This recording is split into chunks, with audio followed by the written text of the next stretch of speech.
Welcome to the Into AI Safety podcast, where we document my shift to a career in AI safety.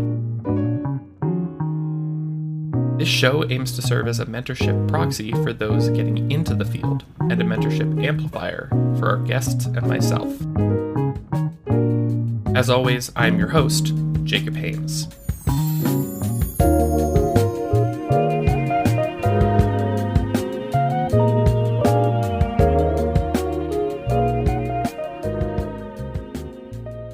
Now, I know that in the last minisode I mentioned that the next one would be paper distillation based, but I lied. The reason I'm breaking from my new format before it even begins is because I think that an episode which looks into how to read an academic paper will be helpful for both you guys and myself before I begin reviewing papers on the podcast. So, to understand what we're actually doing here, let's go over the anatomy of an academic paper. An academic paper is typically sectioned into the following parts. A header, which includes the title, which is the take-home message. If you read anything, you read the title. The authors, and the publish date. Make sure to note the publish date, because, well, a machine learning paper from 2015 is going to be very different contextually than one from 2023, and both are going to have very different impacts on your work. Next, we have the abstract, which is a super brief overview. It's like the roadmap to the paper. Then the introduction. This is typically motivation for research and previous relevant work, basically the context of the paper. Next, we have methods, which includes what was done in sufficient detail for another to recreate the work. This is the most technical portion of the paper. Following that, we have the results. How did the things that were done turn out?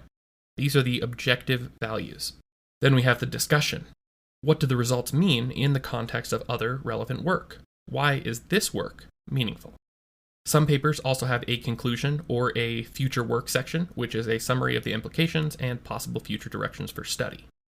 Finally, there are the references, which, they're the references. Actually, the references aren't necessarily the last part of the paper.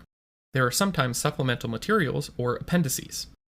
These will typically go into further detail that isn't necessary to understand the whole of the paper, but if you wanted to find out more about their experiments, this is where to look.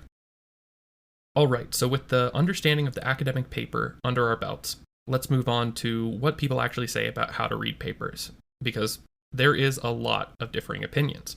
I did a good bit of research on this, in part because I was curious about the many perspectives. Although they were all substantially different, sometimes directly contradicting each other, there were a couple recurring tropes. Let's start with the most frequently mentioned recommendations. First and foremost is the idea that you should be critical as you are reading through the paper. Do not take any of the author's interpretations at face value. This is an essential portion of the scientific process and should be treated accordingly. The second, and almost as important item, is related to the readability of academic papers, which has degraded over time. This seems to be a result of a few things. One, accumulation of knowledge. That is, at this point in human history, there is so much prior information required in order to understand new developments comprehensively. Two, a growing amount of domain-specific jargon. For example, features, inference, foundational models. Not to mention the acronyms, ReLU, GAN, CNN, RNN, NLP. Ugh. 3.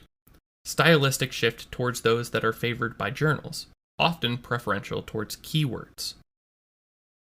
And don't get me started on academic journals. I'm harping on the difficulties of academic paper reading because most sources recommend reading the article at least twice, with some saying that 3 is necessary and 4 preferred. Yes, it will take a lot of time to read an article, even if you are skimming it and or going through it as quickly as possible. Many sources build on this rereading idea by emphasizing the importance of reading with anticipation of known features in the article. For example, in the abstract, we can assume that we will be able to find motivation for the research, methodology, the most important results, and what those results mean. By understanding this up front, we can more efficiently find this information as we read the section.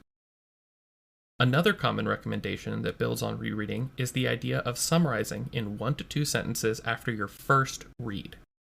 The idea here being that if we can't generate that concise summary, we didn't really understand the takeaway of the study. As you are reading, if you are really wanting to make sure that you fully comprehend the article, you should look up terms or phrases that you don't know. Some recommend writing all terms down and looking them up after your first read, while others recommend pausing and looking things up as you encounter them. Now, let's talk about reading sparsity, that is, how much of the article do you actually read, and reading path, or the order you read the sections. These two items were, by far, the ones with the most variance in recommendations. Instead of giving you all of the different opinions, I will try to synthesize the best and most common preferences. Best, of course, according to me. If you are not an expert in the relevant field, start with the abstract, acknowledging that things might be slightly confusing at first. If you find that you are struggling to follow the abstract, continue through to the introduction. Generally, this will provide a crash course on the content relevant for the paper. After completing the abstract, or introduction if you wanted that extra context, scan through the paper for the discussion, stopping at any and all figures or tables along the way. For each of these visuals, you should be able to identify why that visual was chosen, what the information portrayed by it is, and what that might imply. Once you have that, continue on until you reach the discussion.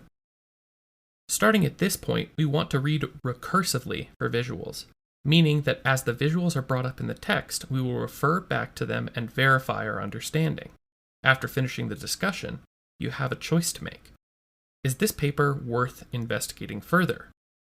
Note that this is different from the question, do I want to read the rest of the paper more in depth? For me, the answer to the latter is almost always yes, absolutely. But no one has enough time to read every paper that interests them.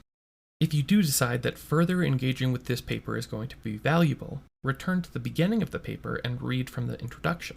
Remember to continue reading recursively, but this time for any references. In some cases, this will include a trip to the works cited page, which in turn leads you to another paper altogether. Throughout this process, you should be taking notes, specifically regarding the figures and the contribution of the research. One way to help streamline this is to make a template for your paper reading notes.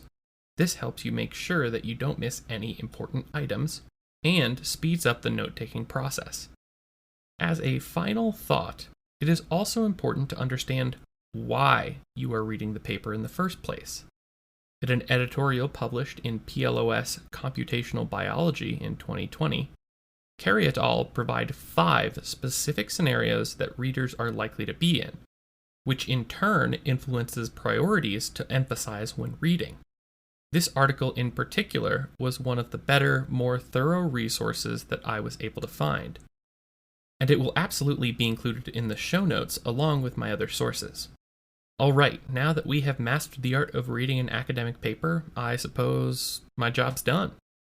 Well, not really done, but for this episode. Now, you'll be ready for the next minisode, during which I will go through a research paper and bring the highlights back to you. Now, maybe I said something during this episode that made you think, this guy doesn't know what he's talking about. If that's the case, hop on to into-ai-safety.github.io and leave a comment on this episode. If you're less inclined to posting to the highly trafficked forum that is my podcast website, you can also let me know through an anonymous feedback form also found on that website. Anyway, see you next time.